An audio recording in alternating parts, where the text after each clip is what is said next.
مولوی عقل سے مسئلہ بتاتا ہی نہیں ہے۔ مولوی اس کو تو یہ نہیں پتا تھا کہ اسپیکر پہ نماز ہوتی یا نہیں ہوتی، اسپیکر کے استعمال حرام ہے، اس کے اوپر اگر نماز پڑھا دی تو نماز نہیں ہوگی۔ اور پھر کچھ ہی عرصے کے بعد دوبارہ انہی مولویوں نے اپنی مسجدوں میں ساؤنڈ سسٹم لگانے شروع کر دیے۔ ایک مسئلہ آپ حضرات سے عرض کرو، اس سے بات مزید واضح ہو جائے گی۔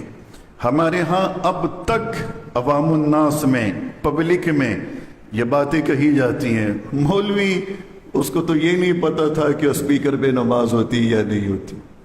وہ تو کہتے تھے کہ جی اسپیکر کے استعمال حرام ہے، اس کے اوپر اگر نماز پڑھا دی تو نماز نہیں ہوگی۔ اور پھر کچھ ہی عرصے کے بعد دوبارہ انہی مولویوں نے اپنی مسجدوں میں ساؤنڈ سسٹم لگانے شروع کر دیے۔ ہے نا یہ باتیں؟ آج تک یہ تانے ہم لوگوں کو سننے پڑتے ہیں۔ اسی کے ساتھ ساتھ ملتے جلتے دو چار تانے اور بھی ہیں۔ تو مولوی ان کی بات کو کیا کہتے بات؟ عقل نام کی کوئی شے ان کے پاس ہے ہی نہیں۔ بات یہ ہے کہ مولوی عقل سے مسئلہ بتاتا ہی نہیں ہے۔ مولوی عقل سے مسئلہ بتاتا ہی نہیں ہے۔ اگر مولوی نے عقل سے مسئلے بتانے شروع کر دیے تو پھر غلام محمد پرویز میں اور قادیانی میں فرق کیا بچا؟ وہ بھی انہی چیزوں سے باتیں کرتے ہیں۔ ہمارے مولوی بھی ممبر پہ بیٹھ کے اسی حوالے سے گفتگو کرنا شروع کر دے، پھر تو سب ایک ہی ہو گئے۔ پھر تو آپ بھی عقل کو استعمال کریں اور قرآنی آیات کی تشریح فرمائیں، آپ بھی عقل کو استعمال کریں کیونکہ آپ بھی سمجھدار ہیں، آپ بھی کسی حدیث پاک کو لے کے اس کی تشریح فرمائیں، پھر تو سب کو کھلی اجازت ہے۔ تو کھلی چھوٹ اور آزادی تو مولوی کو بھی نہیں ہے۔ مولوی کہتا ہے کہ ہم نے عقل کو تھوڑی استعمال کرنا ہے، ہم نے شریعت کو استعمال کرنا ہے۔ اور شریعت میں کیا ہے؟ شریعت میں مسئلہ علماء کو معلوم تھا کہ ایک شخص نماز پڑھا رہا ہے تو اسی کی اقتداء کی جائے۔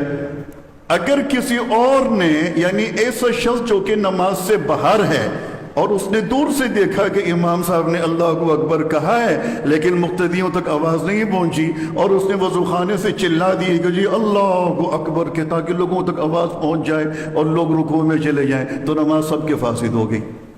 یہ شرعی مسئلہ ہے، نماز سب کی فاسد ہو گئی۔ تو مولویوں نے سوچنا شروع کیا کہ یہ جو ڈبہ آیا ہے اس کی کیا حیثیت ہے، اس میں جو آواز آ رہی ہے یہ ایک تھرڈ پرسن کی آواز ہے یا اسی مولوی کی آواز ہے؟ تو اگر اسی مولوی کی آواز ہے تو اس ڈبے کی ضرورت نہیں پڑنی چاہیے، اس کے بغیر آواز پہنچنی چاہیے۔ وہ نہیں پہنچ رہی تو اس کا مطلب یہ ہے کہ آواز ڈبے کی ہے، مولوی کی نہیں ہے، لہذا نماز فاسد ہو گئی، اس میں نماز ہوگی ہی نہیں۔ یہ مسئلہ عرض کر دیا گیا۔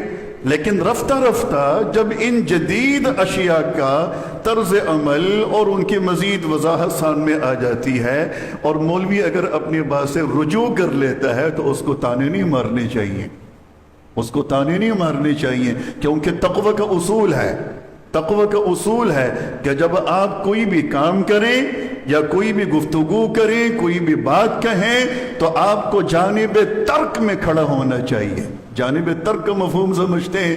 جانب ترک کا مطلب یہ ہے کہ اس اسپیکر کو استعمال کرنا ہے یا نہیں کرنا۔ نہ کرنا جانب ترک ہے کہ جس کو بالکل استعمال ہی نہ کیا جائے۔ تو مولوی نے کہا کہ چلیں استعمال کرنا ہے، وہ تو بہت آسان سا پہلو ہے، بات واضح ہو جائے گی، استعمال کرنا شروع کر دیں گے۔ لیکن فی الحال احتیاط کا تقاضا یہ ہے کہ اس کو بالکل سائڈ کر دیا جائے تا وقتے کہ اس کی وضاحت سامنے نہ آ جائے کہ اس ڈبے سے نکلنے والی آواز اسی شخص کی ہے جو گفتگو کر رہا ہے یا کسی اور کی آواز بدل کر سامنے آ رہی ہے۔ اب تو آپ حضرات بھی اتفاق فرمائیں گے نا کہ ایسی اپلیکیشنز آ گئی ہیں کہ مرد کی آواز آپ اس پہ ڈالیں، وہ خاتون کی آواز میں آپ کی آواز کو تبدیل کر دیتا ہے۔ آپ خاتون کی آواز ڈالیں، وہ مرد کی آواز میں تبدیل کر دیتا ہے۔ روبوٹ آئے ہوئے ہیں مغربی ممالک میں، یوں کسی گلی میں اور سڑک میں ریسٹورنٹ میں چل رہے ہوتے ہیں کہ لگتا ہی نہیں ہے کہ یہ انسان نہیں ہے، وہ انسانی شکل میں، وہ انسانی شکل میں۔ تو دنیا اتنی آگے چلی گئی ہے، آپ کسی کی آواز کو بچکانہ آواز بنانا چاہیں وہ بن جاتی ہے، بچکانہ آواز کو آپ کسی بوڑھے ضعیف العمر شخص کی آواز بنانا چاہیں وہ بدل جاتی ہے۔ آپ اپنی شکل و صورت کے حوالے سے اپلیکیشن سے پوچھیں کہ 20 سال کے بعد میری شکل کیا ہوگی، وہ آپ کو بتا دیتا ہے کہ جی 20 سال کے بعد آپ کی شکل و صورت یہ ہوگی۔ یہ ساری چیزیں ہیں نا ہمارے سامنے۔ تو اب تو مولوی کے بات کا اعتبار